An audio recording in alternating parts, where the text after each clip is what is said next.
System recording on. Okay. So finally, we are meeting again with a new, easy, small topic, General Clauses Act. मैंने एक बात बताया था आपको कि हम लोग कैलकाटा में पिछले दिनों इंटरप्रिटेशन ऑफ स्टैट्यूट्स कर रहे थे एंड वी नोटिस समथिंग कि इंस्टीट्यूट मैट में जहां इंटरप्रिटेशन ऑफ स्टैट्यूट्स दिया हुआ है उसी में जनरल क्लॉजेज एक्ट इंसर्ट कर दिया है. मेरे जो बुक्स कैलकाटा में लोगों को मिले हुए ना उसमें जनरल क्लॉजेज एक्ट बहुत बड़ा दिया हुआ है. So the good news is that आपको मैं लिमिटेड पढ़ाऊंगा सीएस के अनुसार. सर आपकी बुक्स में तो बहुत ज्यादा है, इग्नोर कर दीजिए, मेरा खर्चा लग गया, आपका टाइम बच जाएगा. So only the limited portions as per the CS course I will do. CA वालों के जनरल क्लॉजेज एक्ट और डिटेल में होता है तो वो मैं पहले करवाता था CS वालों को भी, बट अब मैंने डिसाइड किया that as per the requirement I will move on. तो आइए अपने अपने किताबों में जहां पर भी जनरल क्लॉजेज एक्ट दिया हुआ है वहां आ जाइए. और सिस्टम में थोड़ी सी प्रॉब्लम चल रही है, क्लास बीच में बंद हो सकता है और बंद होने के बाद हम लोग 5 मिनट बाद फिर मिलेंगे सिस्टम को रीस्टार्ट करके. कम सब खोलिए किताब. General clauses act very interesting. अगर आप पहला लाइन इसका देखो क्या लिखा हुआ है, 1897. क्या लिखा हुआ है बच्चों? 1897. उसके पहले दो जनरल क्लॉजेज एक्ट और थे. मैं हिस्ट्री पढ़ा रहा हूं, बहुत बोरिंग काम है. 1868 एंड एक और काम था 1887. ऐसा लॉ में होता रहता है कई बार.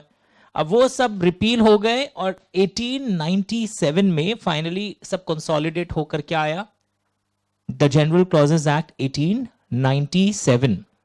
सर ये एक्ट क्या चीज के बारे में है? स्टूडेंट्स का एक क्वेरी रहता है, what is this act about? तो हम लोग लास्ट 1-2 दिन से पता है क्या कर रहे हैं, बुक से रीडिंग नहीं करते हैं. We talk to each other, we understand. Reading तो बाद में भी हो जाएगा. तो आइए 2-3 मिनट हम लोग सिर्फ समझते हैं. क्या समझते हैं? चलिए सुनिए. हम लोग कोई लॉ पढ़ते हैं, उसमें वर्ड्स होता है एंड वो लॉ बनाया कौन? Legislature, parliament has created that law. But interpretation courts करता है. जब कोई लॉ में लैंग्वेज या तो बहुत प्लेन लैंग्वेज होता है, क्लियर लैंग्वेज होता है, तो हम उसके डिक्शनरी मीनिंग को अडॉप्ट कर लेते हैं, the literal meaning.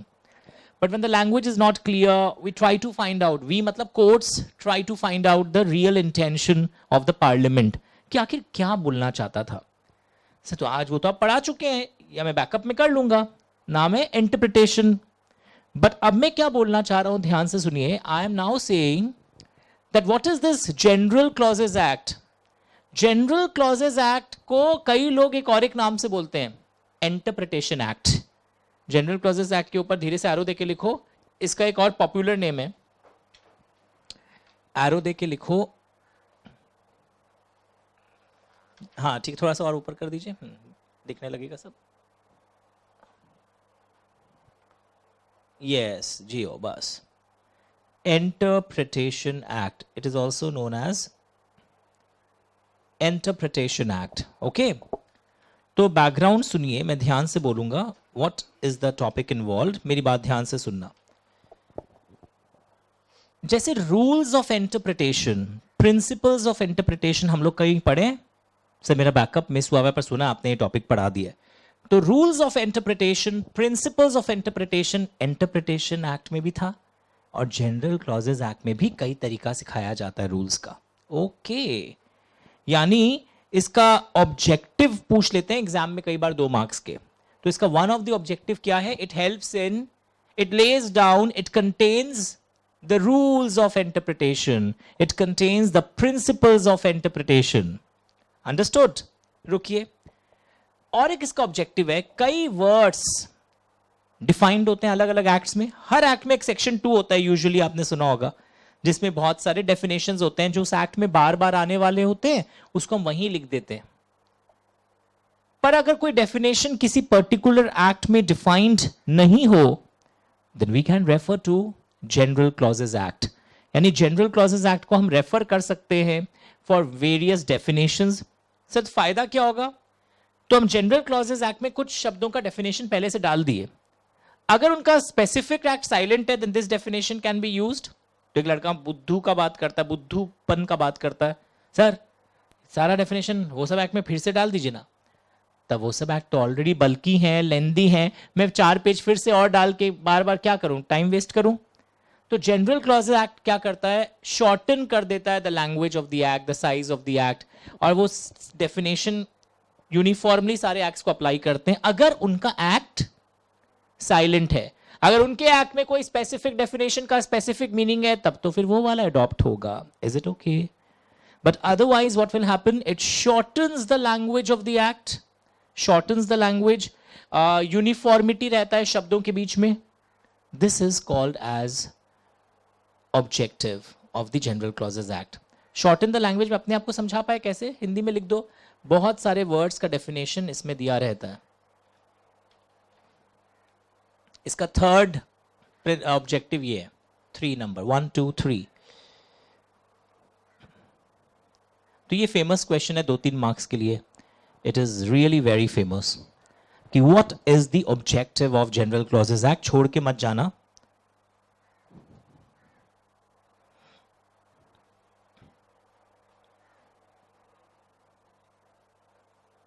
One two three याद भी हो रहा होगा।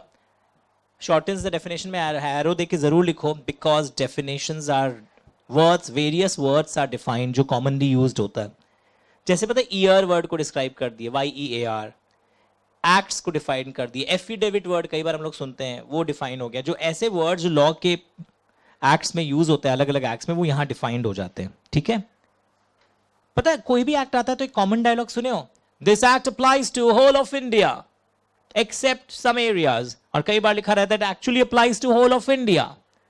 तो एक बच्चा अच्छा पूछा, बताइए ना ये जनरल क्लॉजेज एक्ट किसको अप्लाई करता है, पूरे भारतवर्ष को या कुछ कुछ पोर्शन को?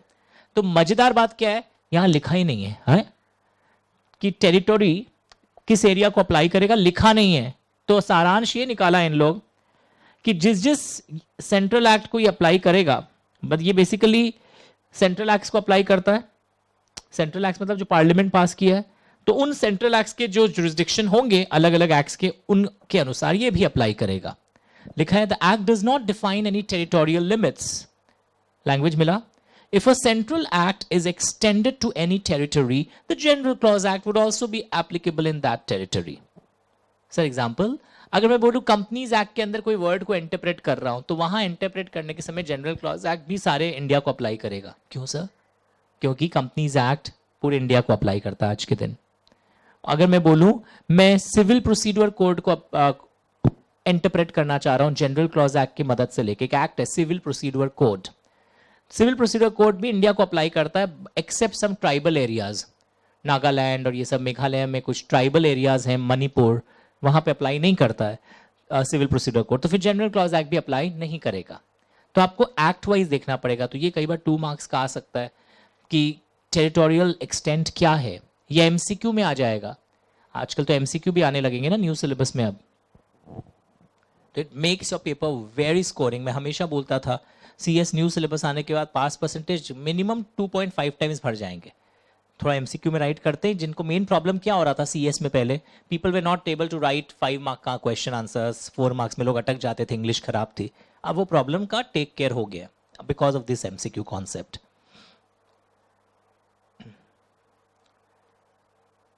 पक्का everyone? But general clause act में ना डेफिनेशन सेक्शन 2 में नहीं दिया हुआ है। कहां दिया हुआ है? सेक्शन 3 में। MCQ में लिखो, वरना सब लोग 2 में लिख के आते हैं। यहां तक पढ़ना बस, हाँ सिर्फ यहां तक पढ़ना, ब्रैकेट ब्लू ब्रैकेट तक पढ़ना। जनरल क्लॉजेज एक्ट के डेफिनेशंस CS वालों को नहीं पढ़ना है। गुड न्यूज सर, मेरा फ्रेंड आपके पेन ड्राइव से देख रहा था, मैं उसके घर गया था, आपने उसको पढ़ा दिया था, नॉलेज मिल गया उसको, पर अब से मैं छोड़ दिया हूं, सिलेबस में नहीं है। पहले क्यों कर रहे थे सर? एक्स्ट्रा पढ़ाने का अच्छा लगता था, पढ़ा दूं, पर अब मुझे लग रहा है ऐसे बच्चे ओवरबर्डन्ड है, तो I don't want to do that. तो section 3 deals with definitional clauses, 3 तक पढ़ना था बस, ठीक है। अब सर घर जाएं? नहीं, पता है कोई भी एक्ट होता है ना तो उसमें प्रीएम्बल होता है। तो जनरल क्लॉजेज एक्ट में भी क्या है? प्रीएम्बल होता है। एंड वो प्रीएम्बल हम लोग पढ़ चुके हैं। कैसे? वो जो ऑब्जेक्ट एंड स्कोप नहीं पढ़े थे, तो लिखा है every act has a preamble which expresses the scope, objective and purpose of the act. It is a source for understanding the intention of the lawmaker. When there is ambiguity in understanding, यानी कुछ कई बार problem होता है तो preamble हमें help करता है। But preamble कभी एक्ट को ओवरराइड नहीं कर सकता। ये पढ़ो, ये हम लोग कहीं इंटरप्रिटेशन ऑफ स्टैट्यूट में भी पढ़ेंगे, अगर वीडियो आपका देखना बचा हुआ है। Preamble can never override the act. आप एक्ट को ओवरराइड नहीं कर सकते। It helps in interpretation but it can never override the act. मतलब कि एक्ट में कुछ और लिखा हुआ है, प्रियम्बल कुछ और बोल रहा है, तो प्रियम्बल बोलता है हम लोग जो बोल रहे हैं वो चलेगा। एक्ट की आप सबऑर्डिनेट ही होंगे। ये सब 2-2 मार्क्स के लिए लैंग्वेज पे थोड़ा कमांड रखना चाहिए। 2 मार्क्स लिखते रहो। मैं आपको वापस बोल रहा हूं, हर दिन एक एक चैप्टर होते जाएगा और फाइनली पता चलेगा आज 1.25 महीना बाद है 30 चैप्टर्स हो गए, मैं कहाँ हूं। Now you are not in class 2 कि मैं आज एक चैप्टर पढ़ाऊं कल उसका रिटन टेस्ट लूं। 3-4 करवाने के बाद मैं रिटन टेस्ट लेता हूं, जैसे मैंने लिया है पीरियोडिकली आपके साथ। अब पेपर्स चेक नहीं हो सकते, आई कैन ओवरसी, मतलब जैसे पेज घुमा के आप क्या लिखे, मैं सोल्यूशन वीडियो दे देता हूं, तो that helps. Turn the page. ये सब आपको नहीं पढ़ना है। वाओ सर, मेरे बुक में तो है ही नहीं, मेरे सीएस की बुक में अभी मैं हटा के भेज रहा हूं जब नई किताबों में। ये सब कुछ नहीं पढ़ना है। वाओ सर, पहले बताते। यहां आ जाइए, सेक्शन 5। This is interesting. आप उसमें जाइए।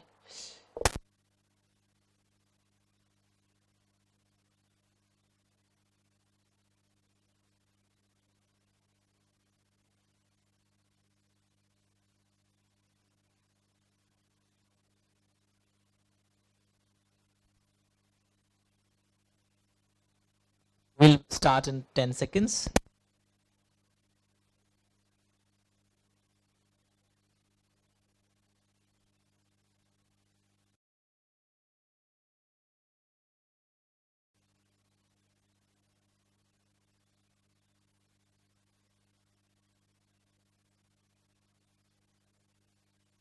बोर्ड शायद हैंग हुआ है, will just wait for a second.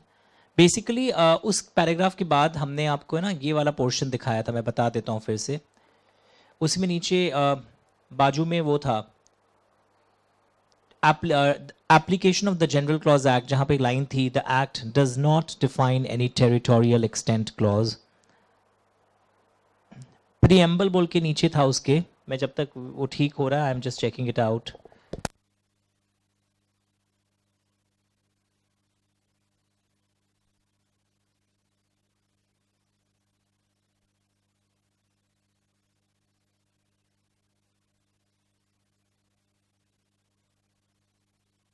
Will meet in 10 seconds. कुछ वीडियो में प्रॉब्लम है। जब तक कि काम करते हैं मैं समझाने का काम कर देता हूँ। रुको 1 सेकेंड। सेक्शन, आप एक काम करो, वीडियो हैंग हुई अभी थोड़ी सी। आप जब तक सेक्शन 5 में एक लाइन पढ़ना शुरू करो।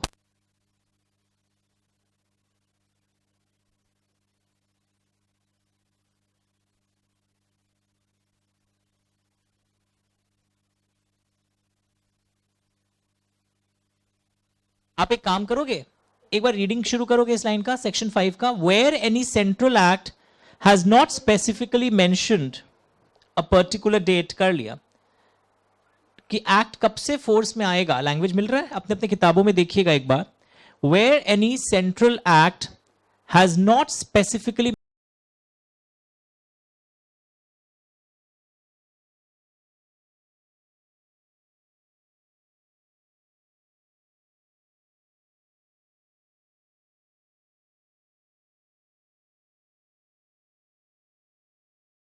का सिग्नेचर लगता है, यस और नो, फिर भी वो एक्ट एप्लीकेबल नहीं होता। क्यों? भारत को कब अप्लाई करता है? एक ऐसी तारीख जो ऑफिशियल गैजेट में नोटिफाई की जाएगी। How could you forget? ऐसे तुम लोग सोच रहे हैं कब से एक्ट लागू होता है, नहीं सुने हुई चीज कभी। फर्स्ट क्लास में बताया था, when the president notifies a date. Official gazette क्या होता है? गवर्नमेंट का एक पब्लिकेशन होता है, उसमें एक तारीख लिखा रहता है, इस तारीख से ये चीज अप्लाई होने वाला है।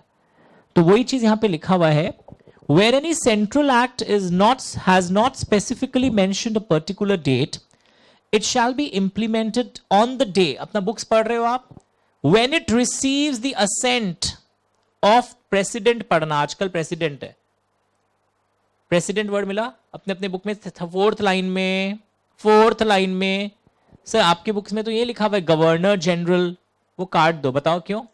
1947 के पहले गवर्नर जनरल था, याद है आपको कुछ? तो वो सब पुराना है। आज के दिन व्हाट इज हैपनिंग, अपने अपने किताबों में देखो, when it receives the assent of the president, so where a central act has not specifically mentioned a particular date, it shall be implemented when it receives the assent of the president. Okay, check करिए।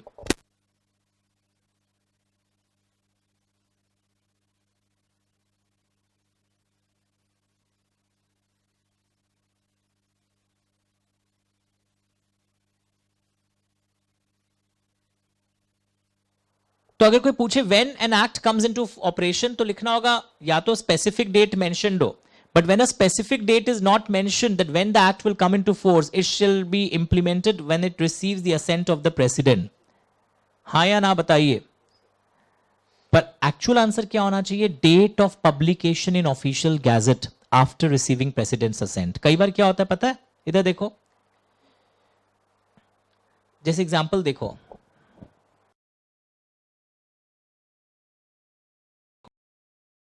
On 29 August 2013 example मिला, companies act, अपने किताबों में पढ़ो section 5 के अंदर कि companies act को 29 अगस्त को प्रेसिडेंट का साइन मिला, तो ये 29 अगस्त से नहीं हुआ अप्लाई, उसके साइन प्रेसिडेंट ने 29 अगस्त को कर दिया, पर ऑफिशियल गैजेट में नोटिफाई कब हुआ? 30 अगस्त को। So companies act will come into force on the date of its publication in the official gazette. हाँ या ना? बट सुनो, अगर ऑफिशियल गैजेट में एक अलग डेट लिख दिया जाए, गवर्नमेंट सपोज साइन कर रहा है 29 को, छप रहा कितना है? 30 को, और उसमें लिख दिया जाए it will apply from 5th of December, तब फिर कौन सा डेट को इंपॉर्टेंस देंगे? वेयर एनी, अपने बुक में देखो, if any specific date of enforcement is mentioned in the official gazette, it shall come into enforcement from such date. Did you get this everyone? हाँ या ना? तो सर ये क्वेश्चन बहुत फेमस क्वेश्चन है, डायरेक्ट क्वेश्चन आता है section 5 बोल के, लिखो 3 marks, from which date an act comes into operation, ऐसे पूछ लेते हैं। वो जो हेडिंग है ना, coming into operation of enactment, direct question आता है after 2 minutes, from which date act comes into operation. तो पता है, मैं आपस कोशिश करूं, इधर देखो, where no specific date is mentioned in the act, मेरे संग संग लिपसिंग कर रहे हो आप, this act comes into, any act comes into force from the date of its publication in official gazette after receiving the assent of president. But where any specific date is mentioned in the official gazette that the act will come into force from that date, then that specific date is considered to be the effective date. Did you understand everyone? बोलो। तो ये example, हम सेबी वाला एक example मिला, अपने books में देखो, अगर मैं स्क्रीन नहीं भी दिख रहा है, सेबी बोल के एक एग्जाम्पल मिला, सेबी की नोटिफिकेशन 14 अगस्त को आई, बोलो हाँ या ना, ऑफिशियल गैजेट में 2015, पर उसमें पता है क्या लिख दिया गया था? विथ इफेक्ट फ्रॉम 1 जनवरी 2016। तब आप बताओ, पब्लिकेशन तो 14 अगस्त को हुआ, पर उस तारीख से वो नहीं एप्लीकेबल होगा। कौन से तारीख से एप्लीकेबल होगा?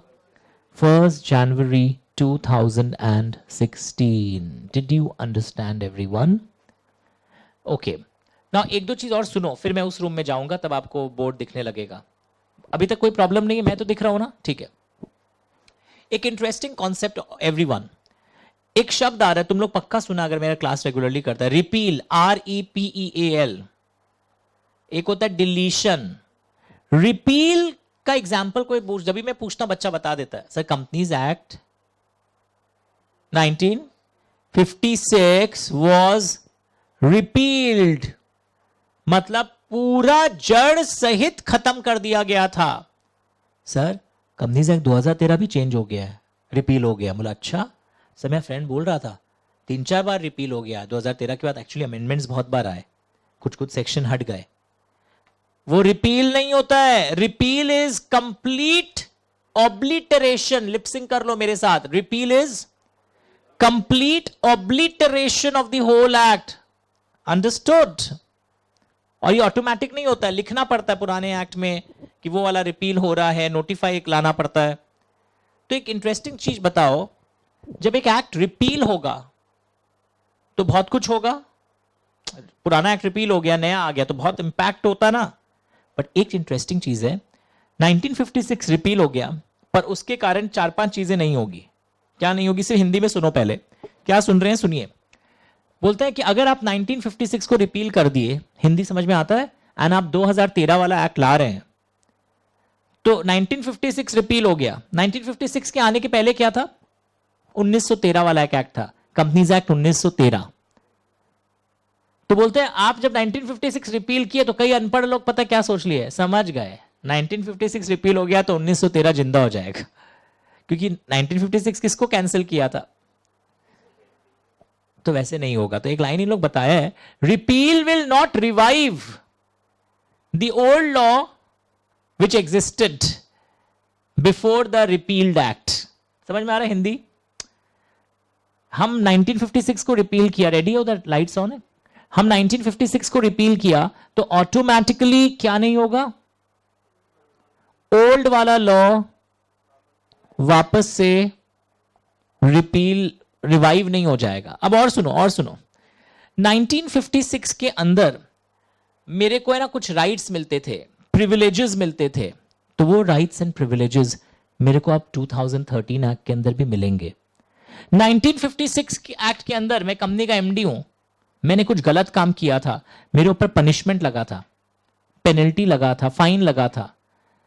अचानक अखबार में मैं एमडी पढ़ा, 1956 रिपील हो रहा है, तो मैं हंसने लगा, चलो बढ़िया, अब तो वो वाला फाइन अपने ऊपर लगेगा नहीं। It will not affect the fines and penalties and punishment imposed under the old law. और न्यू लॉ के अंदर कोई इंक्वायरी चल रही थी 1956 के अंदर, तुम हंसने लगे पागल की तरह, सड़क पर नाचने लगे, सारा इंक्वायरी खत्म, 1956 के अंदर मैं गुनाह किया था, अब तो वही खत्म। वो इंक्वायरी अब कंटिन्यू रहेगा न्यू एक्ट के अंदर। तो हम क्या बोलना चाह रहे हैं, समझ में आया? दैट दिस रिपील, बहुत फेमस क्वेश्चन है सेक्शन 6 कि what things are not affected by repeal of an act. पहले रिपील का मतलब बताओ। It is complete obliteration of the whole act, understood? And repeal does not affect the following: it do not revive the old act before the repealed act, 1913 नहीं आ जाएगा. It does not affect the rights, privileges which someone was enjoying under the old act. It does not affect the punishment imposed under the old law. It does not affect the inquiry which was carrying on under the old law. तो आपके खिलाफ case अभी भी चलेगा new law के अंदर, हो सकता है प्रोसीड्यूर न्यू लॉ में कुछ और हो, वो लागू हो जाए। तो ये आपको लाइंस याद करना पड़ेगा कि क्या क्या चीज रिपील के कारण अफेक्ट नहीं होता है। तो आप अपने बुक्स में भी ना देखोगे कि नीचे नीचे या जहां पर भी आपकी बुक्स में कहीं डिफरेंस है कि अगले पेज में रिपील एंड ओमिशन डिलीशन के बीच में अगले पेज में कोई छोटा सा टैबुलर डिफरेंस है, पहले वो पढ़ोगे जब तक हम लोग उस रूम में शिफ्ट होंगे। उसके बाद you will see in your books, just a second,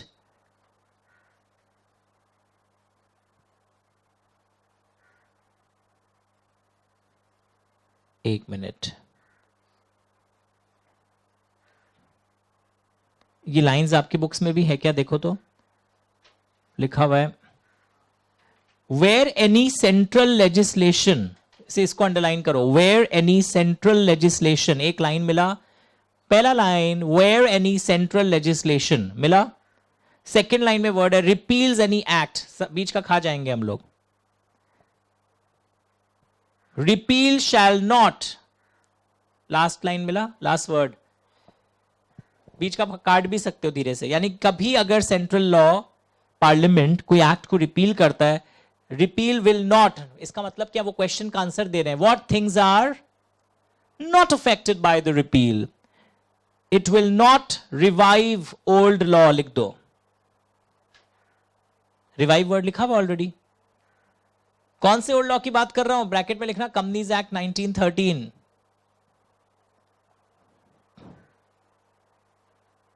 ठीक बोला मैंने? तुम लोग मतलब समझा पाएगा फ्रेंड को कि देख 2013 से, रिवाइंड कर लेना वीडियो को प्रॉब्लम हो तो, 2013 ने किसको हटाया? 1956 को। तो तुम खुश हो गए, अरे 56 हट गया तो 1913 को 56 हटाया था, मतलब कि 1913 जिंदा हो गया। नहीं चलेगा। It will not affect any claims privileges under old law. इतना बड़ा सेंटेंस नहीं पढ़ना है, नॉट लगा तो सारे डॉट्स के आगे नॉट लगा दो, सारे डॉट्स के आगे एनओटी वर्ड लगा सकते हो। मतलब what are things not, N O T N O T N O T, पूरा मत पढ़ना, क्लेम्स प्रिविलेजेस वर्ड ठीक है। और इतना बड़ा जो लाइन दिख रहा है उसमें क्या लिखोगे, अंडर ओल्ड लॉ 1956 के अंदर आपके पास जो क्लेम्स थे, जो प्रिविलेजेस थे, it will not affect any punishment और पेनल्टी अंडर ओल्ड लॉ। आपके ऊपर कोई अगर पेनल्टी लगा था पहले तो अब उसका आपको भुगतान भुगतना पड़ेगा। It will not affect any punishment under the old law, लिखना फुल मार्क्स मिल जाएगा, बुक का लैंग्वेज हार्ड है। It will not affect any inquiry under the old law, easy कर दिया, वो पूरा बड़ा सेंटेंसेस नहीं पढ़ने की दरकार है, नोट्स बनाइएगा आज ही। इंक्वायरी अंडर ओल्ड लॉ, हल्का हल्का पेन से काटते रहना बड़े वर्ड्स को। चलो हम लोग उस रूम में ट्रांसफर करते हैं, एक बार नेक्स्ट वीडियो को जोड़ा जाएगा।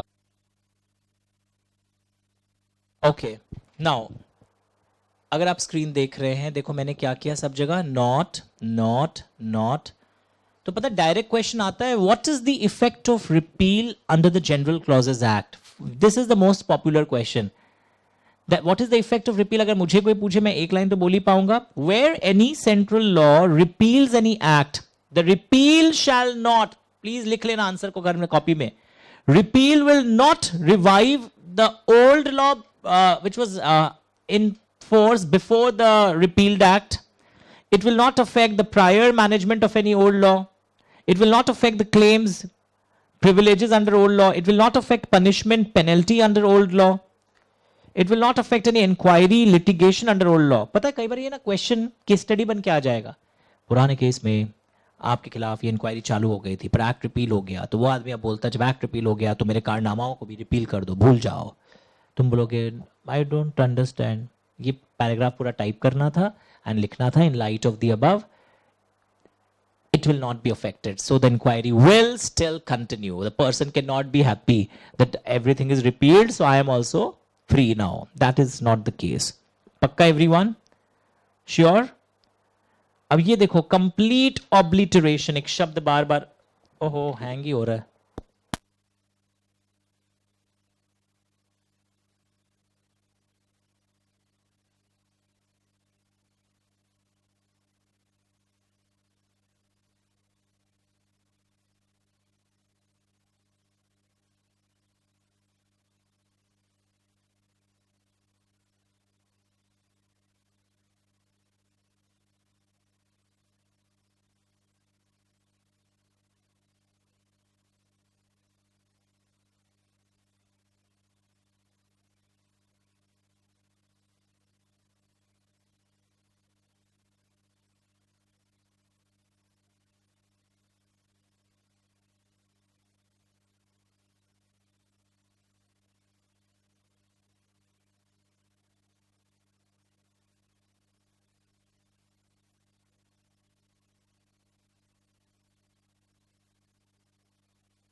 Okay.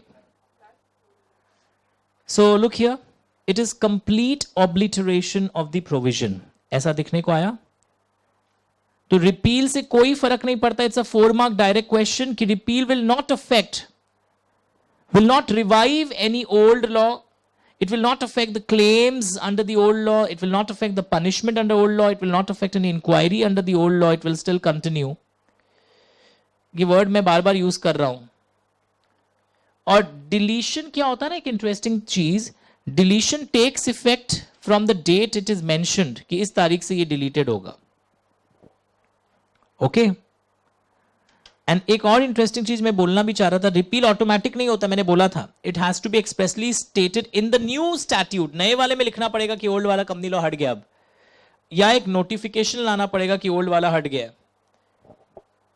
ये लाइन आंसर में लिखना पड़ेगा, how is an act repealed. Repeal is not automatic कि नया आ गया तो ऑटोमेटिक नहीं पुराना रिपील हो जाएगा, लिखना पड़ता है। उसमें 1956 वाले में 2013 में भी लिखा हुआ था कि 1956 रिपील हो गया।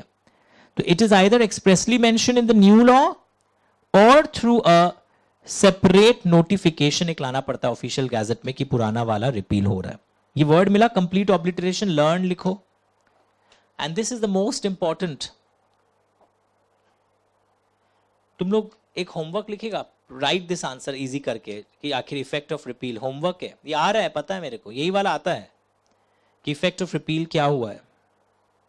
रिपील कई बार बैकडेट से हो जाता है, क्योंकि ऐसा लगेगा कि कभी एग्जिस्ट ही नहीं कर रहा था, क्योंकि पूरा हम उसको जड़ सहित उखाड़ देते हैं. लैंग्वेज देखो, सेक्शन 6 नंबर बहुत फेमस है. Section 6 of general clauses act deals with the effect of repeal. Repeal is complete obliteration of the whole act. तुम्हारे बुक में भी टैबुलर डिफरेंस है, मेरे बुक के लेआउट्स अलग हैं थोड़े, है ना? Sure? Okay, just a second, just a second. ठीक है, मैं वापस जाता हूं. अब आइए और एक इंटरेस्टिंग चीज देखते हैं हम लोग. Section 6A, very very interesting चीज. सेक्शन 6A तुम्हारी बुक्स में ना एग्जाम्पल्स भी होंगे, मेरे में भी हैं, ध्यान से सुनना. 6 और 6A अलग चीज होता है. Read the question paper carefully. Are they asking section 6 और are they asking section 6A? Now what is 6A? ध्यान से सुनो. एक डायलॉग बता दूं, यहां हर जगह एक वर्ड आता है, वेयर एनी सेंट्रल एक्ट. देखो इसमें भी ऐसे शुरुआत हो रहा है, वेयर एनी सेंट्रल एक्ट. बोलो हाँ है ना? Repeals any another central act. खोलो ये वर्ड, खोजो. Where any central act, words दिखते हैं तुमको? देखो, repeals any central act, orange मैंने मार्किंग की है, देखो. Where any central act repeals any other central act. बोलो हाँ है ना? अब सुनो मेरी बात, ध्यान से सुनो. आपने सुना अमेंडमेंट्स आते रहते हैं. अमेंडमेंट्स एंड रिपील में फर्क है, पता है ना? अमेंडमेंट्स एग्जिस्टिंग एक्ट में कुछ चीजों का होता है, रिपील कुछ चीजों का नहीं होता है. रिपील उस पुराना एक्ट को खत्म कर देते हैं. तो what is happening, listen to me, कि सपोज कंपनीज एक्ट 2013 आया. तुमने सुना नाम? अरे आज ही सुना, फिर से सुना.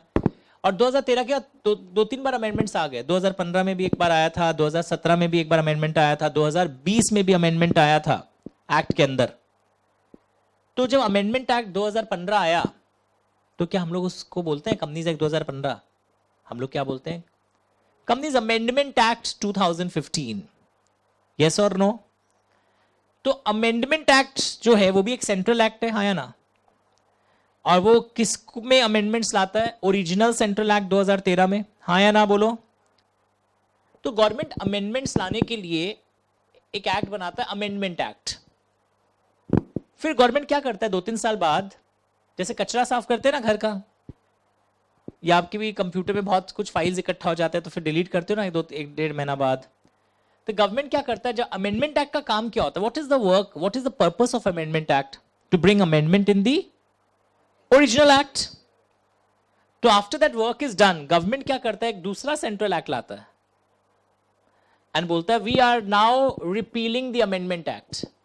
उसका काम हो गया अमेंडमेंट एक्ट का, वो अपना सिरिंज डाल दिया बॉडी में, इंजेक्ट कर दिया. कहां पे इंजेक्ट कर दिया? ओरिजिनल एक्ट में चेंजेस लाने के लिए कुछ ग्लूकोज दे दिया. अब गवर्नमेंट क्या करेगा, अमेंडमेंट एक्ट को रिपील करेगा. तो लड़का फिर उल्टा सोचने लगा, अच्छा वो जो अमेंडमेंट एक्ट आया था वो ही रिपील हो गया, अच्छा समझ गए कि तो अमेंडमेंट्स जो आए थे वो भी खत्म हो गए. ऐसा नहीं है. अब समझ में आया बात? अमेंडमेंट एक्ट का काम होता है ओरिजिनल एक्ट में अमेंडमेंट ला देना, बाद में उस अमेंडमेंट एक्ट को हम लोग रिपील कर देते हैं. तो इंग्लिश में यहां यही लिखा हुआ है कि अमेंडमेंट एक्ट जो कि ओरिजिनल एक्ट में चेंज लाया था, जब इस अमेंडमेंट एक्ट को रिपील करते हैं तो it does not cancel the amendments brought in the original act. अब पहले हिंदी समझ में आया ना? ये लाइन समझ में आया? अमेंडमेंट एक्ट क्या होता है? अमेंडमेंट एक्ट से हम लोग अमेंडमेंट लाते हैं, उसका काम हो गया अमेंडमेंट एक्ट का. और कोई काम है क्या? कोई कंपनी से 2015 पढ़ता है जाके अमेंडमेंट एक्ट 2015? नहीं, वो तो 2013 के अंदर समा गया. अब फिर कुछ साल बाद गवर्नमेंट क्या करता है, और एक एक्ट लाता है, रिपीलिंग अमेंडमेंट एक्ट. तो उससे क्या करता है, अमेंडमेंट एक्ट को हटाते जाता है, उसका काम तो हो गया. तो that does not cancel the amendments brought in the original act. उसी का हार्ड इंग्लिश यहां लिखा हुआ है, तो हम उसको ऐसे लिखा है, पढ़ो पहले. अभी कॉपी कोई तुम्हारी बुक में ड्रॉन है क्या ये already? Is it drawn in your books? जगह छोड़ा हुआ है क्या वाइट?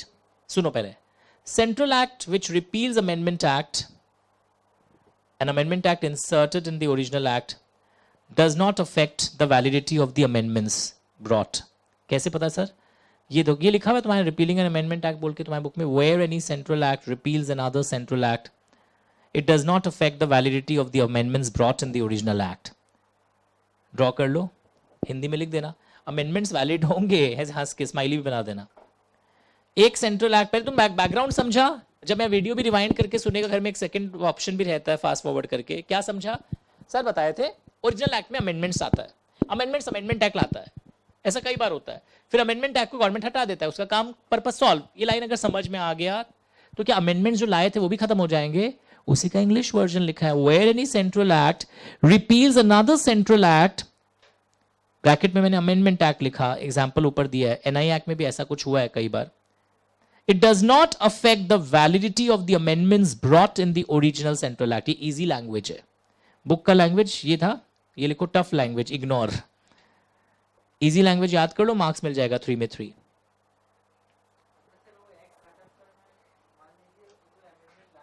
हाँ नहीं, अमेंडमेंट एक्ट आ गया तो ओरिजिनल एक्ट में अमेंडमेंट हो गया, अमेंडमेंट तो ऑलरेडी हो गया, फिर तुम ओरिजिनल एक्ट में फिर से अमेंडमेंट लाओ.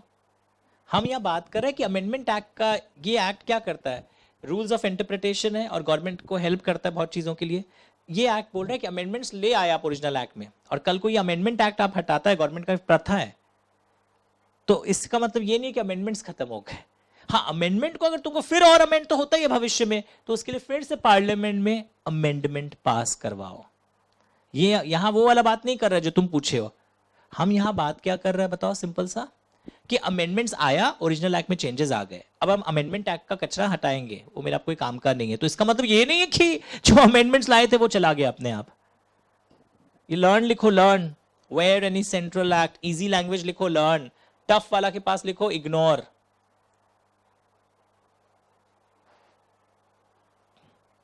ये अपने आप पढ़ना नामुमकिन है, ये वाला चैप्टर, ये दोनों ही चैप्टर अपने आप नहीं पढ़े जा सकते. इंटरप्रिटेशन का बाकी सब चैप्टर्स तुम अपने आप पढ़ सकते हैं, एक बात है, पर ये दो चैप्टर्स में एग्जाम्पल बेस के बिना this is extremely difficult to be, मतलब एज ए टीचर मैं बोल रहा हूँ, समझाना इसमें बहुत चैलेंजिंग होता है. अब इजी, अब कोई प्रॉब्लम नहीं. जब हम खुद पढ़ रहा था आप लोग को पढ़ाने के लिए बहुत साल पहले, तो पूरा डांट टूट गया. मेरे पास एक मोटा बुक भी लाया हुआ इसके ऊपर, इस यहाँ पे नहीं है, बाहर अंदर होगा. हम जनरल क्लॉजेज एक्ट पे एक रेफरेंस बुक ले आया था, मतलब 2500 पन्ने का. 2500 पन्ना पढ़ा नहीं है, जहाँ जहाँ दरकार पड़ा एग्जैक्ट इतना, वो तो और हार्ड था, बुक लाके भी खराब हो गया, वो तो और टफ लैंग्वेज में था. वो टफ वाला लिख दिया, टफ और इजी वर्ड लिखा आप लोगों ने, टफ को हल्का से काट भी दो, आजादी देता हूं, हल्का से एक स्क्रैच कर दो. इजी वाला मिला. चलिए नाउ सेक्शन 7.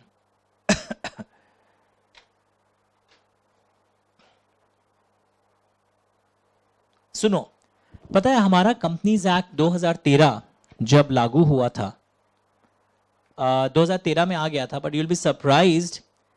अच्छा, जब कंपनीज एक्ट 2013 आया होगा तो तो कंपनीज एक्ट 1956 क्या हुआ? रिपील हो गया. देख रहा हूं मैं भी कहीं रिपील तो नहीं हुआ वीडियो में. कंपनीज एक्ट 2013 आया तो कंपनीज एक्ट 1956 क्या हुआ? रिपील हो गया. पर उन्होंने एक चीज लिखा था, but few chapters and sections of 1956 will still continue in force, और ये हुआ था. वापस बताइए, आपको शायद बैकग्राउंड नहीं पता है, आप लोग एक वर्ड सुनते हो अभी, NCLT, national company law tribunal, वो 2015 में बनाया जाकर, ओ बाबा. और कंपनीज एक्ट 56 खत्म, उसमें NCLT वर्ड था ही नहीं. और 2013 में जगह जगह क्या वर्ड था? Apply to NCLT, apply to NCLT, apply to NCLT. तो गवर्नमेंट क्या किया, कई चैप्टर्स और कई प्रोविजंस हमारे कंपनीज एक्ट के ऐसे थे जो NCLT से रिलेटेड थे, और NCLT बना नहीं 2014 में, कुछ प्रॉब्लम चल रहा था NCLT के कॉन्स्टिट्यूशन में शुरू में. तो गवर्नमेंट बोला companies act 1956 is repealed, but few chapters will still be governed by 1956, winding up, compromise arrangement, merger amalgamation. 2014 में भी 1956 में जो प्रोसीड्यूर था उसके थ्रू होता था। ओके, तो ऐसा कई बार होता है। एक्ट रिवाइवल मतलब एक्ट रिपील हो गया बट उसके कुछ सेक्शंस अभी भी हम पुराना वाला फॉलो कर रहे थे। तो यही लिखा हुआ है, देखो, इन एनी सेंट्रल एक्ट, ये सब बड़ा बड़ा लाइन हटा देना, और रेगुलेशन हर जगह आ जाता है ना रोने के लिए। देखो, इन एनी सेंट्रल एक्ट, लैंग्वेज मिला, ये लाइंस हटा सकते हो आप, ये सब हटा देना। हाँ, ये हर जगह घुस जा रहा है style line. It shall be necessary for the purpose of reviving wholly और partially any enactment, partially revival रखा था ना, of any enactment wholly or partially repealed, state that purpose, मतलब आपको लिखना पड़ेगा that ये पोर्शन हम जिंदा रखना चाह रहे हैं। In any central act, it is necessary to mention in the act that this portion will be still alive. We will still follow old act for this particular provision, जिसको section 7 बोलते हैं। तो मैंने एग्जाम्पल लिखा है, winding up sections continued for few years. Producer company बोल के concept था ओल्ड कंपनीज एक्ट में, वो 2021 तक पुराना वाला फॉलो हुआ था। अब 2022 से प्रोड्यूसर कंपनी के नए रूल्स आए हैं। Producer section related to producer company winding up continued for few years, it was expressly stated, ये एक्सप्रेसली लिखा हुआ था। ओ, इजी लैंग्वेज इसका ये है, it has to be expressly stated in the new act that some portions of old act will be still valid. ये section 7 क्या बोलना चाह रहा है कि कुछ portions of the old act will be still valid, ये हमें लिखना पड़ेगा। It has to be expressly stated. पढ़ के देखिए,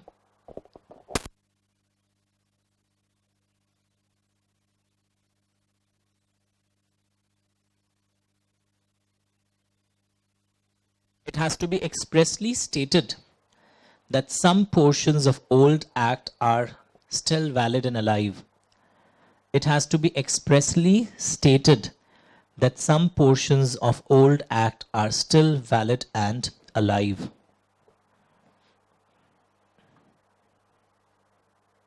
Is it okay? It has to be expressly stated that some portions of old act are still valid and alive.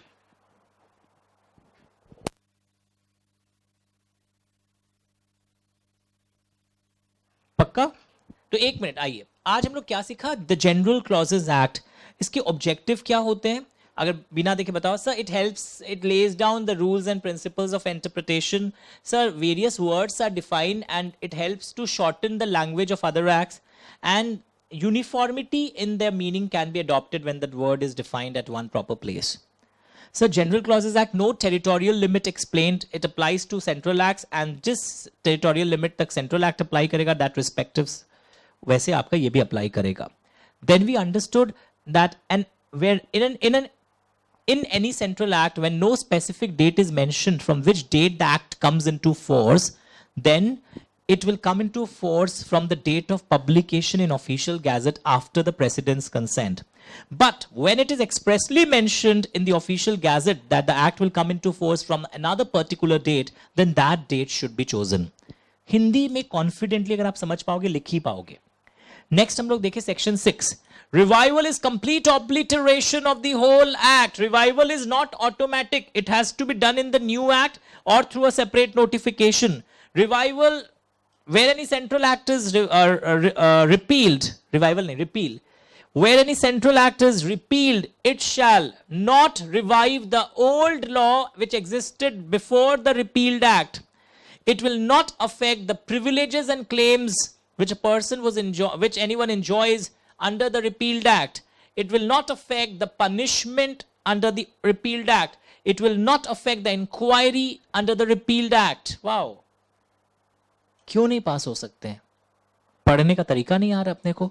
Section 6 से याद आ गया मेरे को, डायग्राम याद आ गया. Where an amendment act brings amendment in the original act and later on that amendment act is repealed by another central act, it does not affect the validity of the amendments. वो amendments invalid थोड़ी हो गए. समझ पाया है क्या? एकदम easy चीज है. सोचिए, इतना सा बोलने से आपको 2 करोड़ मिलेगा, अभी बोल लोगे, ठीक, पैसा का लालच दिखाते ही. नेक्स्ट पॉइंट, नेक्स्ट पॉइंट क्या है? ये section 7 that sometimes in the new act it is written clearly that some portions of the old act will still be valid for certain time period. Okay.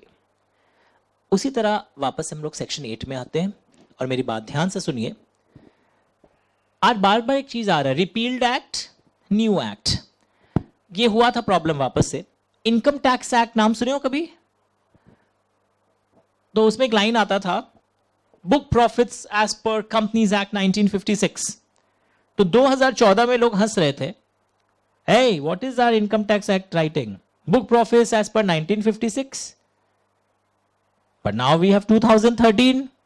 तो बोले लोग उससे कोई फर्क नहीं पड़ता, इनकम टैक्स एक्ट वाला चेंज ले आएगा थोड़े दिनों में, it will be automatically read as book profits as per companies act 2013. Did you understand?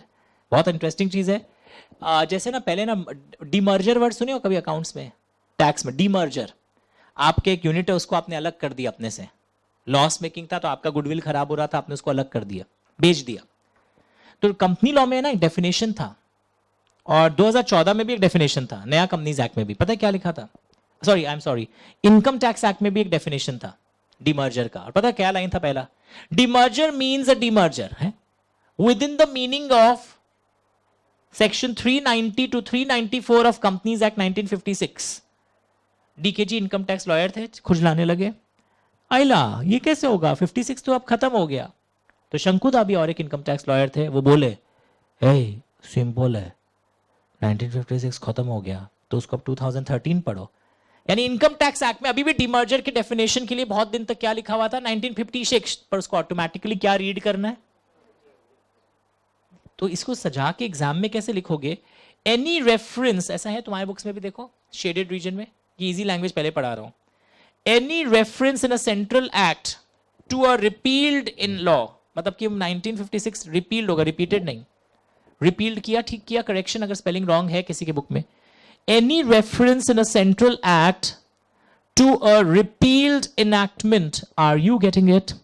Any reference in a central act to a repealed enactment shall be interpreted as reference to the new law provisions re-enacted. Spelling ठीक करो. पहले अपने आप को समझा पाए क्या तुम मेरी बातें?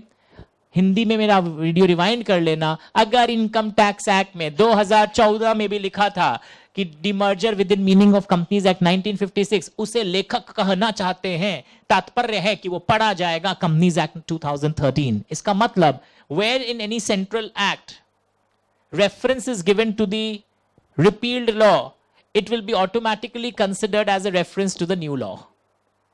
बिंदास. री इनैक्टेड का स्पेलिंग किया या न्यू लॉ लिख दो ब्रैकेट में, अगर तुमको री इनैक्टेड के स्पेलिंग में प्रॉब्लम हो रहा है, न्यू लॉ लिख दो.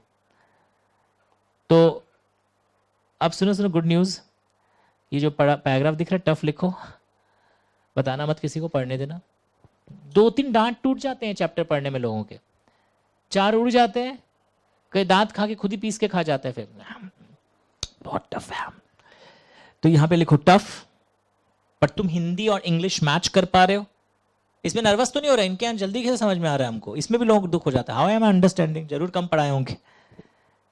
आई want to make the subject simple. मैं तो बोल ही रहा हूं सिंपल है, मैं क्यों डराऊं? मेरे बिना पास नहीं हो पाओगे? नहीं, मेरे साथ पास भी होगे, नॉलेज भी मिलेगा, जॉब भी मिलेगा. That you will be able to interpret and explain in your office these provisions. Section 8 समझ में आ गया? अब इसे याद करने मत बैठ जाना, गौरी शंकर गौर और सर, वो कुछ दरकार नहीं है. अंडरस्टूड? Very good.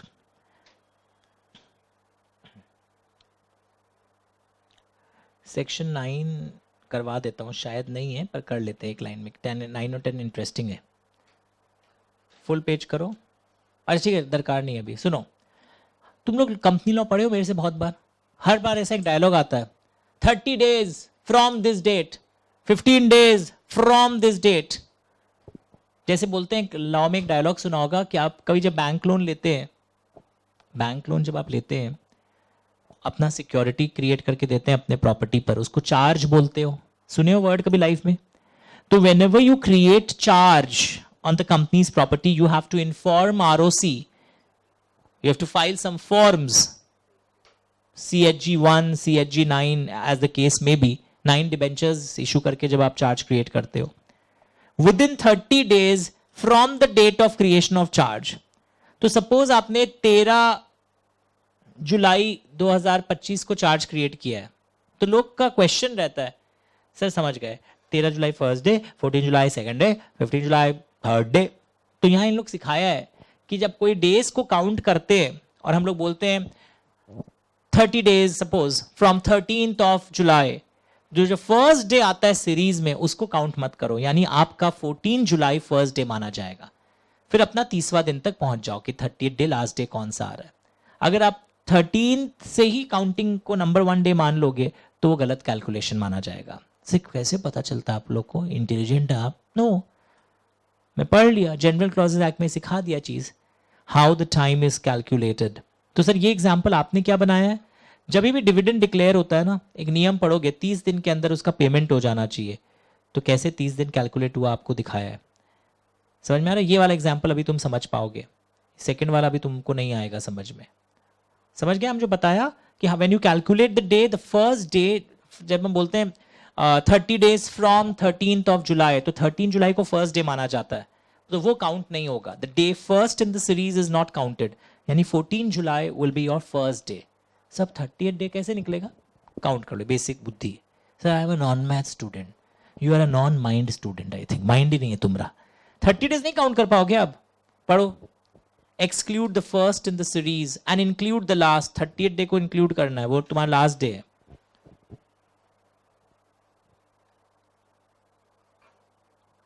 इंटरेस्टिंग है ना? पर एग्जाम में लाइन आना चाहिए, exclude the first and include the last. ये थ्योरी चाहिए उन लोग को.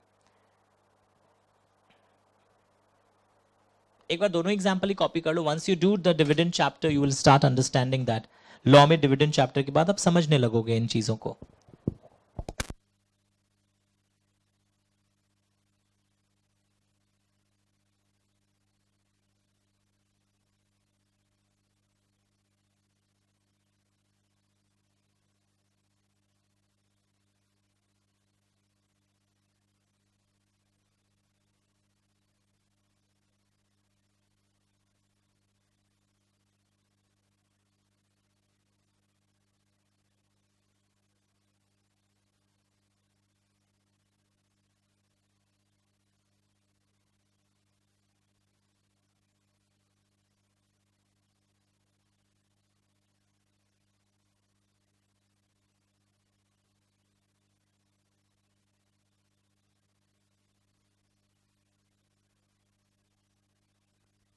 बोलो, is it okay? Sure everyone? चलिए, वेरी इंटरेस्टिंग. जैसे कई बार हम लोग बोलते हैं लास्ट डे आरओसी के पास ये जमा दो, कोर्ट के पास ये लास्ट डे जमा दो. कोई अथॉरिटी के पास कोई चीज जमा देने का लास्ट डे होता है और उसी दिन पता है ऑफिस बंद हो गया या लॉकडाउन लग गया, तब अब क्या होगा? तब जब वो ऑफिस खुलेगा, पढ़ के देखिए, कुछ नहीं है, पढ़ के देखिए. Whereby any law any act is to be done, कोई काम करना था और act is to be done within prescribe time. मैंने अंडरलाइनिंग बहुत अच्छे से किया है ताकि जो लर्न याद करना है. इफ द कोर्ट और that office is closed on that day और the last day of that period, then it is to be done on the next day, very next day afterwards on which the court or office is open. Understood? पढ़ के देखिए. Next working day, जब आपकी office खुलेगी उसके next working day तक आपको काम कर देना है. जब भी ऑफिस अब नेक्स्ट खुलेगी वो दिन आपको काम कर देना. लॉजिक भी यही बोलता है ना. लॉजिक से भी तुम यही बोलते हैं, या तुम बोलते हैं हे भगवान लूट गए, हमारा तो भाग ही खराब है, लॉकडाउन उसी दिन क्यों लगा रे. नहीं, चिंता में मत आओ, अब जब नेक्स्ट ऑफिस खुलेगा उस दिन कर देना. पक्का? अब आपको ये सेक्शन 11, 12 ये सब CS वालों को नहीं पढ़ना है. That is a very good bonanza news. आपकी ये सब सेक्शंस नहीं है सिलेबस में. सर तो हम घर जाएं क्या? नहीं नहीं नहीं, बीच के अब हैं, ये आपके हैं. सेक्शन 21 आपके है, बीच का काट दो धीरे धीरे. रॉन्ग कुछ नहीं है, CS के सिलेबस से हटा दिया गया. सेक्शन 21 में आ जाओ. सेक्शन 21, पहले जो जो है बता देता हूं। 21 पढ़ोगे आप। सर आपके बुक में इतना मार्किंग क्यों है? सीए वालों के पूरा है। 21 के बाद 25, 26, 27, ये 3 अपने को पढ़ना है। 21 के बाद 25 मार्क किया, 26 एंड और एक क्या बच्चों? 27। तो आइए 21 पढ़ते हैं, बहुत सिंपल और इंटरेस्टिंग है। तुम लोग कंपनीज एक्ट में तो महारथी हो सब कोई, और आपको पता है हमारा कंपनीज एक्ट कौन बनाया? Parliament, legislature. और हमारे कंपनीज एक्ट लॉ ने ही पावर दे दिया मिनिस्ट्री ऑफ कॉर्पोरेट अफेयर्स को कि कंपनीज एक्ट के अंदर वो समय समय पर क्या करते रहते हैं? रूल्स लाते रहते हैं। सुना है आपने कभी वर्ड? फर्स्ट क्लास में पढ़े होंगे। तो बोलते हैं कि whereby any law a power to issue notification, हमने नोटिफिकेशन इशू करने का पावर दिया एमसीए को, ऑर्डर्स, रूल्स, एग्जाम्पल दिया, बाई लॉज। तो जिसको हम ये पावर दिए कि आप है ना, सुनो, एमसीए को मैंने पावर दिया, आप समय समय पे कुछ चेंजेस लाते रहिए। तो इसका मतलब क्या बताओ? देन जिस तरह आप कोई नोटिफिकेशन लाते हैं, the power exercisable in the like manner is to add, amend, vary, cancel any notification. यानी जिसको मैं अगर बोलूं, सुनो ना, सपोज एमसीए ने एक नोटिफिकेशन ले आया और तुम पता है क्या बोलता है? एमसीए कैसे ले आया ये चेंज? उसको तो सॉरी, एमसीए अपना पुराना कोई नोटिफिकेशन कैंसिल कर दिया। तो एक लड़का बोलता इन लोग ये कैसे कर दिया? हम बोला कर दिया नहीं, इन लोग के पास पावर टू इशू था, पावर टू कैंसिल नहीं है। तो बोला जनरल क्लॉज एक्ट पढ़, जिस आदमी के पास पावर टू इशू नोटिफिकेशन होता है उसके पास power to cancel previous notification भी होता है। It can bring changes also.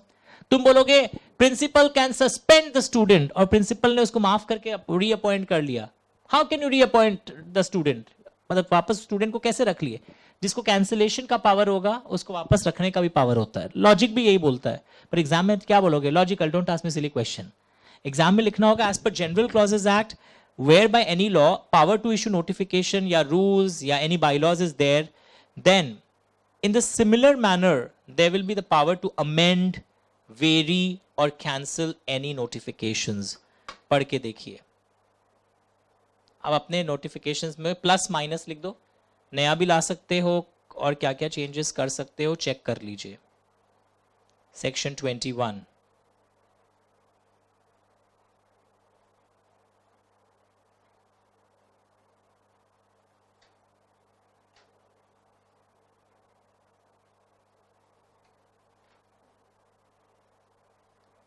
पक्का? तो केस स्टडी बन के आ जाता है ये। 6 लाइन का तुमको दे देगा, एमसीए ने ये किया और बाद में एमसीए ने कैंसिल किया। क्या एमसीए के पास तो पावर था ही नहीं? तुम भी बोलोगे बात सही है, पावर टू इशू था, how could it cancel it, how could it bring changes? तो ऑटोमेटिकली पावर्स होते हैं। अब आइए सेक्शन नंबर 25, वहां कुछ करेक्शन कर लीजिएगा अगर आपके बुक में मिस्टेक है। रिकवरी ऑफ फाइन्स है, ऑफ अलग होगा, फाइन्स अलग होगा। कई किताबों में चिपक गए थे दोनों शब्द।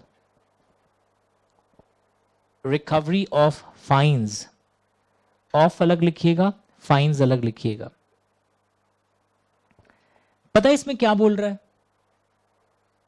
मत पढ़ना है, सुनो सिर्फ। फाइन्स हर एक्ट में क्या होता है? अलग होता है। और कई एक्ट्स में लिखा भी रहता है कि आपके ऊपर लगा हुआ फाइन अगर वो आदमी नहीं देता है तो आप फाइन को रिकवर कैसे करेंगे उसका भी एक प्रोसीड्यूर दिया हुआ रहता है। मेरी बात समझ रहे हो? फाइन क्या लगेगा और हाउ विल यू रिकवर, वो प्रोसीड्यूर भी दिया रहता है। पर अगर किसी एक्ट में फाइन रिकवर करने का प्रोसीड्यूर नहीं दिया हुआ है तो अपना जिसका कोई नहीं है उसका है खुदा यारो, जो उसका है जनरल क्लॉजेस एक्ट यारो। उसमें क्या लिखा है यारो कि जनरल क्लॉजेस एक्ट में लिखा हुआ है कि अगर आपके एक्ट में फाइन रिकवरी का प्रोसीड्यूर नहीं दिया हुआ है तो ऐसे रिकवर कर लीजिएगा। सर कैसे? आ जाओ। Section 63 to 70 of Indian penal code and code of criminal procedure 1 and 2 करो, will apply to all fines imposed. Okay, वहां कुछ तरीका दिया हुआ रहता है पैसा कैसे वसूला जाता है। Unless the act or rules contains an express provisions to the contrary, ये लाइन लॉ में मतलब जानते हो क्या होता है? जो हम हिंदी में बोला कि अगर आपके यहां स्पेसिफिक कोई तरीका दिया तो वो फॉलो होगा, लिखा है नॉर्मली ये अप्लाई होगा अनलेस द एक्ट कंटेन्स, हमारे यहां ऐसे होगा। तो अगर आपके यहां कोई एक्सप्रेस प्रोविजन दिया हुआ है स्पेशल एक्ट के अंदर तो वो फॉलो होगा, वो नहीं दिया हुआ है तो Indian penal code and CrPC will be followed. Start writing.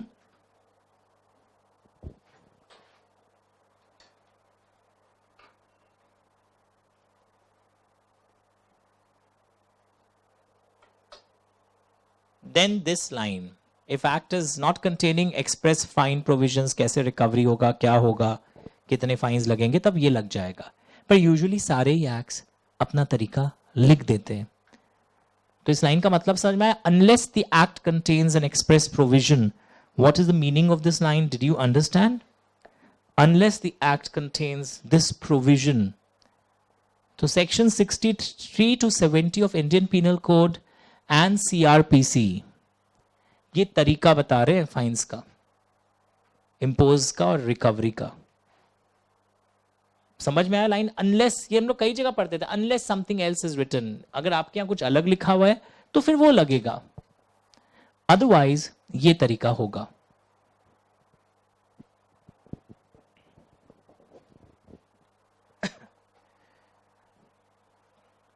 ध्यान से देखिए everyone, all of you.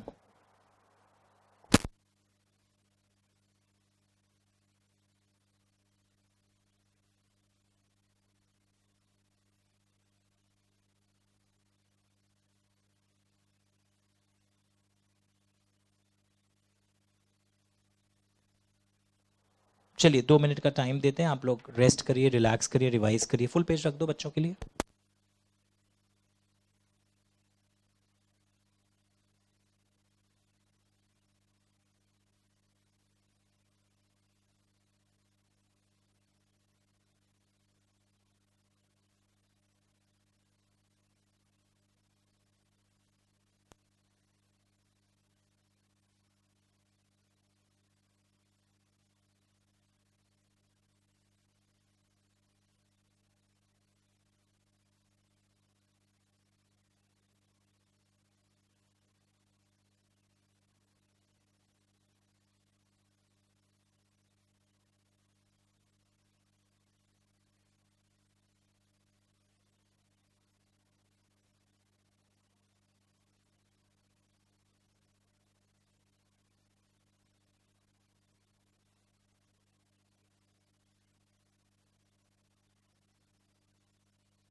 Out.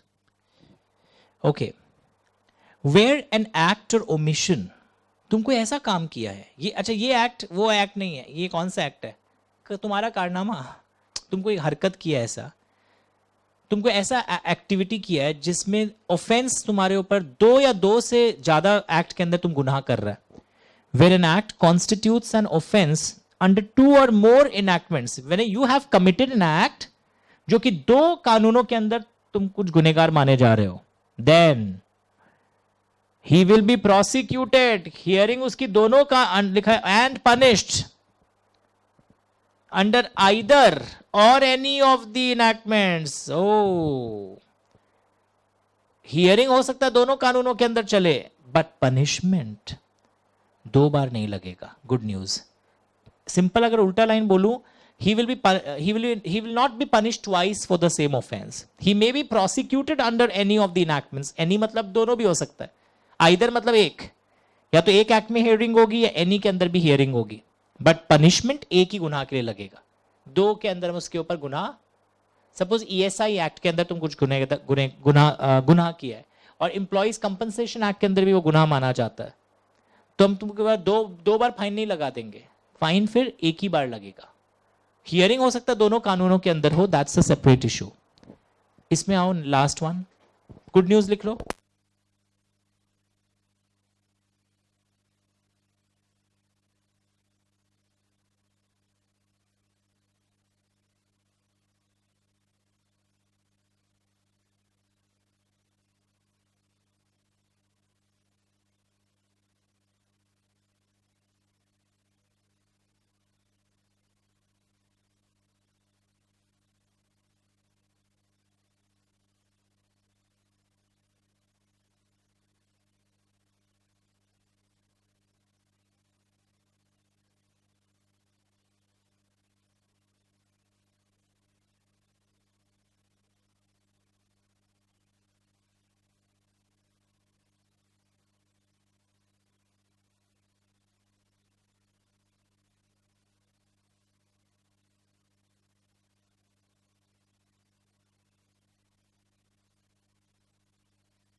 Meaning of service by post, इसका क्या मतलब होता है? Very interesting. कई बार लॉ में तुम लोग कंपनियों में पढ़ोगे ना, ये चिट्ठी बाय पोस्ट देनी चाहिए थी, हाँ है ना.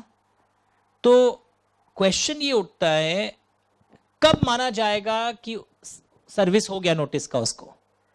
तुमने चिट्ठी भेजा पर उसको मिला नहीं, पर फिर भी हम मानेंगे कि सर्विस हो गया. लॉजिक क्या बोलता है? सर हम प्रॉपर्ली एड्रेस कर दिए थे, हम स्टाम्प ड्यूटी और जो भी था कुरियर चार्जेस दे दिए थे, और हम रजिस्टर्ड पोस्ट से भेज दिए थे, नॉट कुरियर चार्जेस सॉरी, हम एड्रेस प्रॉपर होना चाहिए, स्टैम्प ड्यूटी लगा दिया, अरे स्टैम्प ड्यूटी बोल रहा हूं, स्टैम्प एंड रजिस्टर्ड पोस्ट. एक फैसिलिटी होता है पोस्ट ऑफिस में, रजिस्टर्ड पोस्ट, जहां पर जो रिसीवर होता है ना, उससे भी साइन कराते हैं कि आपको चिट्ठी मिल गई है, कितने बजे कितने टाइम को मिली है. एक ऐसे दिलासा के लिए, इसको लेके हम लैमिनेट करा के घर में सर्टिफिकेशन नहीं लगाएंगे, पर जनरल क्लॉजेस एक्ट में लिख दिया गया 3 चीज होना चाहिए. पर हाँ, वेट, किसी स्पेशल लॉ में अगर कोई स्पेशल तरीके से डिमांड कर लिया मोड, तब कौन सा फॉलो होगा? वो वाला. But otherwise what happens, if ये 3 चीजें सेटिस्फाइड है, माना जाएगा आपने तो अपना धर्म और कर्म निभा दिया है. सो स्पेशल लॉ वाला बात आपको पता कैसे चला? एक जगह लाइन आया, unless a different intention appears, मतलब कि अगर आपके लॉ में कुछ अलग मांग कर ली गई हो तो अलग बात है, but normally where any legislation requires any document to be served by post, law में अगर लिखा है कि बाय पोस्ट देना है, तो इसका मतलब क्या होगा?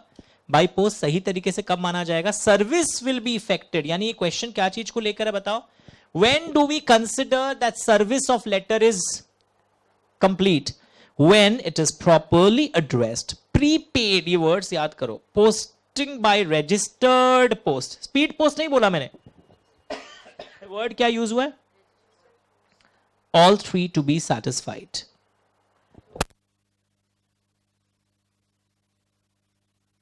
एक्नॉलेजमेंट ड्यू, एडी कार्ड बोलते हैं.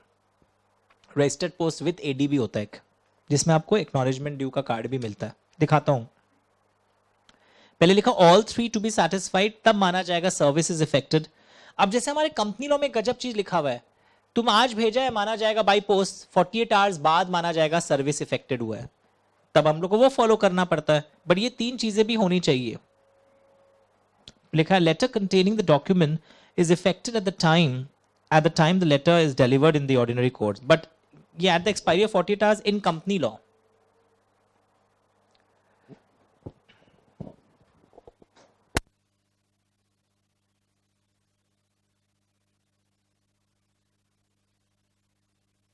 So where by any law any document is to be served by post, ले आइए, then unless a different intention appears, service will be effected if it is properly addressed। सबको याद हो जाता है।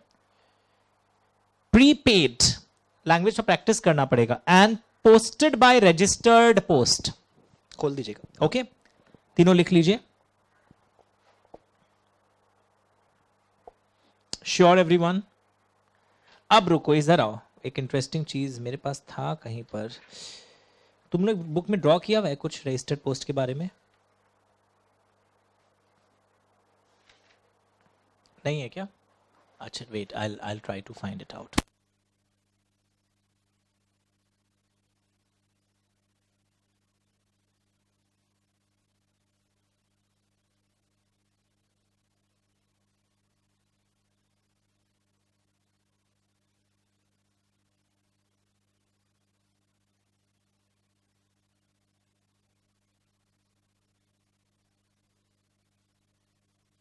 कोई बात नहीं, हम लोग मिलेंगे, एक सेकेंड।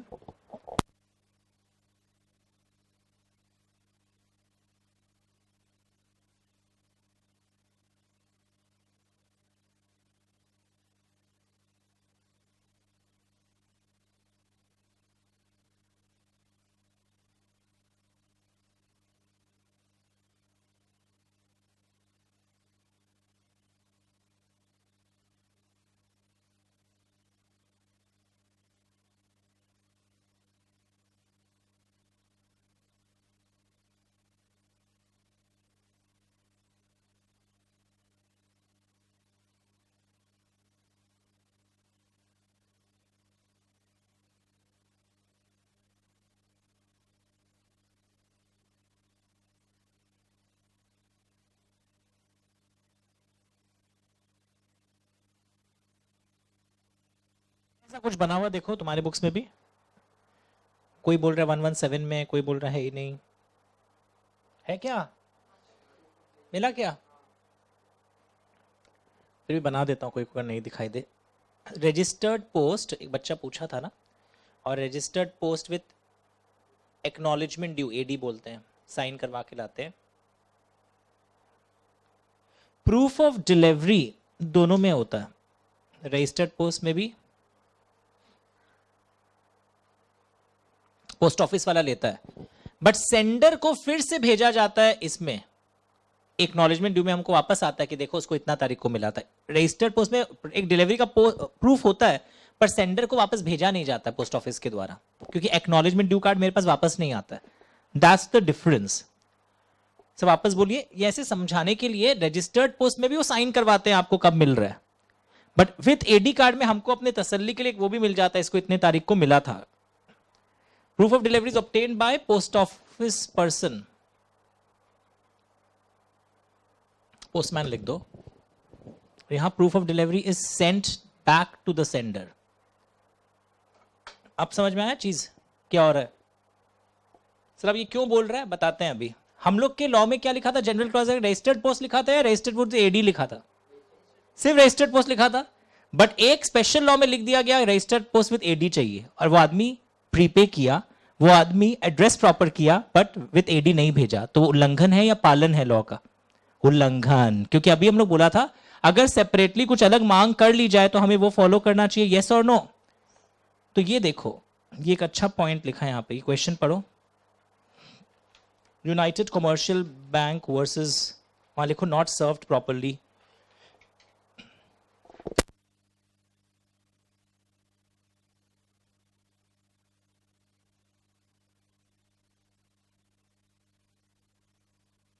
लिख रहे हो नॉट सर्व्ड प्रॉपरली, नहीं मिला?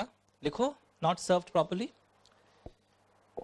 सर आप बोले थे ना रजिस्टर्ड पोस्ट से चलेगा, बट अगर लिखा हुआ हो registered post with acknowledgement due, अगर लॉ में लिखा हुआ हो, लिखा है ना इन लोग ने, देखो येलो इंक मैंने अंडरलाइन किया, तुम भी कुछ करो।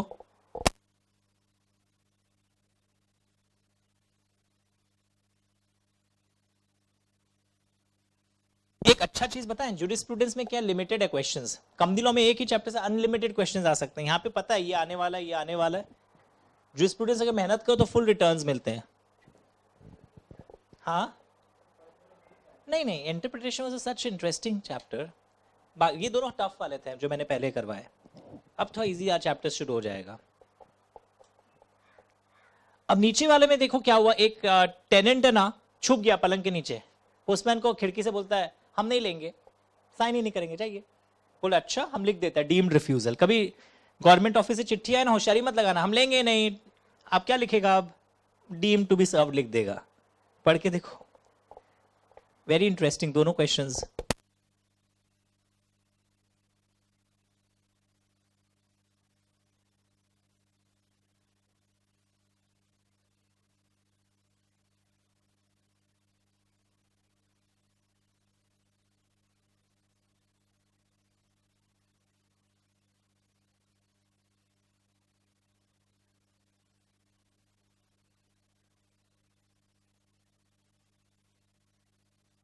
बोलो मिला दोनों, चेक इट आउट।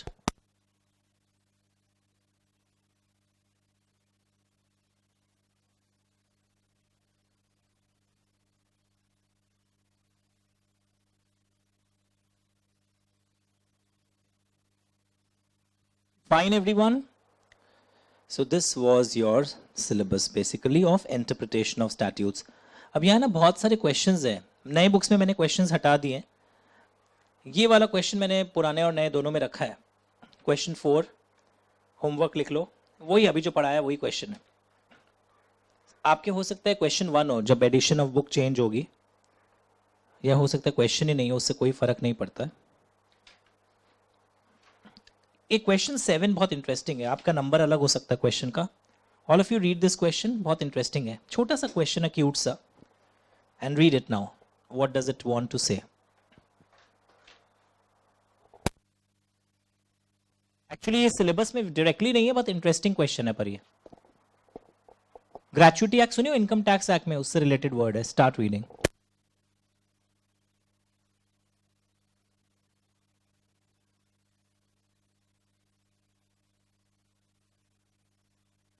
अगर आपके बुक में नहीं हो तो एक्सटर्नली दूसरे मोबाइल फोन से फोटो ले लीजिएगा, बिकॉज इस चैप्टर को मैं छोटा करने वाला हूं सीएस वालों के लिए।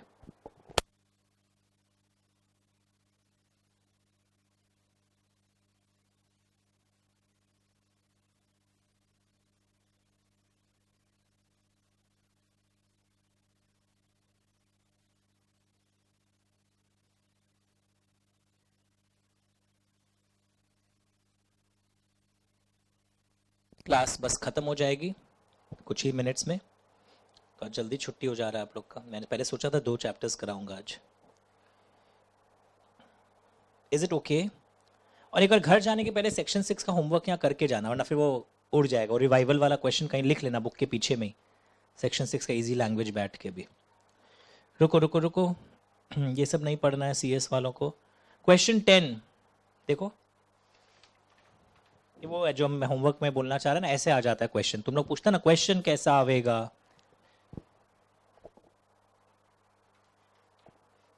आंसर ही गंदा है। आंसर तो अभी तुम लोग लिखोगे अभी, है ना, क्लास वर्क समझ के। क्वेश्चन 11 ऐसे क्वेश्चन आ जाता है, हो सकता है तुम्हारे नंबर्स अलग हो भविष्य में। अगले हफ्ते जो बुक रिलीज होगी उसके नंबर्स मैं चेंज कर रहा हूं अभी पढ़ाने के बाद। और थोड़ा सा लैंग्वेज प्रैक्टिस करना।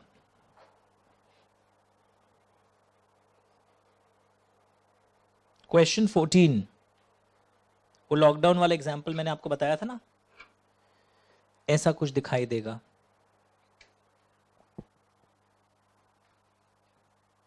तो तुम लोग जो पूछते हो ना क्वेश्चंस कैसे आएगा, एक जन का मैसेज आया, इंटरप्रिटेशन ऑफ स्टैट्यूट्स में कैसा क्वेश्चन आएगा, direct explain ejusdem generis, explain noscitur sociis, explain rule of Heydon's construction. Sir इतने एग्जांपल्स देना है आपके, 5-5 एक-एक देना है। हम 4-5 क्यों दिया, ताकि तुम गिराते गिराते जाएगा ना रास्ते में, तो एग्जाम हॉल तक एक याद रह जाए, एक एक दे दोगे तो भी चलेगा। बट वो लाइंस बहुत इंपॉर्टेंट है रूल्स ऑफ इंटरप्रिटेशन के। Once you do that chapter, हो गया क्वेश्चन 14 भी। So this completes your topic. Wait, अब मैं इंस्टीट्यूट मैट भी दिखाऊंगा। मेरे पास अभी सामने न्यू सिलेबस की मैट है, ओल्ड एंड न्यू दोनों, अंदर से मैट ऑलमोस्ट सेम है। यहां पर देखोगे जनरल क्लॉजेज एक्ट, किसी के पेज नंबर्स अलग हो सकते हैं, ओल्ड में, न्यू में, सेमी न्यू मैट, एडिशन अलग अलग होती है। Can you find it everyone? तो ये जो मैंने आज करवाया ना, देखो, अच्छा ये एक उसमें छूट गया, जेंडर एंड नंबर, अभी करवा देता हूं। जेंडर एंड नंबर अभी करवा दूंगा। ये सारे देखो, रिकवरी ऑफ फाइन्स दिख रहा है आपको, मैंने खोज लिया था कौन कौन से मेरे बुक का एप्लीकेबल है। Service by post, now gender and number मेरे बुक में भी था, तो let me do that. I just saw कि वो है अपने लोग के। जेंडर एंड नंबर बहुत सिंपल टॉपिक है, I will just do it. Section 9 section 10 में है ना, शायद 13 में। बहुत बहुत इजी है, इधर आओ। पता है लॉ में हमेशा ही लिखता है उन लोग। एक वेरी फनी इंसिडेंट आपको बताता हूं। मैं एक बार है ना सेक्शन 164 पढ़ा रहा था 2015 में, और बहुत क्यूट सी बच्ची थी, और उसमें लाइन था, a person can not become a director of a company if he is of unsound mind, if he does this, he does this. तो स्टूडेंट का क्वेरी था, सर ये लड़का लोग नहीं बन पाएगा ना अगर पगला है? सर अगर मान लीजिए हम पगली हैं, हम डायरेक्टर नहीं बन सकती हैं क्या? पूरा बेंच तोड़ दिया, इतना हंसा है। हम बोला बबली तुम सच्ची में पगली हो, तुम भी नहीं बन पाओगी। समझ में आ रहा है क्यों? लॉ में ही लिखा है, जिद और करते सर ही लिखा है, तो ही लिखते, पर ही ऑल्सो मीन्स शी, तो वही लिख रहा है, the word importing the masculine gender will include females. जब जब लॉ में ही लिखा है खुश मत हो जाना लड़की लोग, अरे इन लोग फंसेगा बोका कहीं का ना, आप भी बुद्धू हैं। और अंडरस्टूड एवरीवन? और एक चीज, कई बार सिंगुलर चीज लिखा रहता है और उसके अंदर प्लूरल भी कवर्ड होता है, वाइस वर्सा भी। सर मतलब वेरी इंटरेस्टिंग। बोलते हैं कि अगर तुम लोग एक वर्ड सुना है KMP कभी लाइफ में, KMP की मैनेजरियल पर्सन, तो बोलते हैं आप अगर X लिमिटेड में KMP हैं तो तुम Y लिमिटेड में KMP नहीं बन सकता, नॉट अलाउड। यानी तुम एक से ज्यादा जगह, तो कंप्यूटर लैंग्वेज दिखाता है तब समझ में आएगा। एक सेकेंड होल्ड करना, जाना नहीं, ऐसे नहीं समझ में आएगा वरना। ये क्वेश्चन के थ्रू समझो, ये तुम्हारे सिलेबस में आएगा कंपनी लॉ में बाद में। Can you read question number 3? लिखो, करना है, and start reading question 3 once. Question 3 पढ़ना शुरू करिए।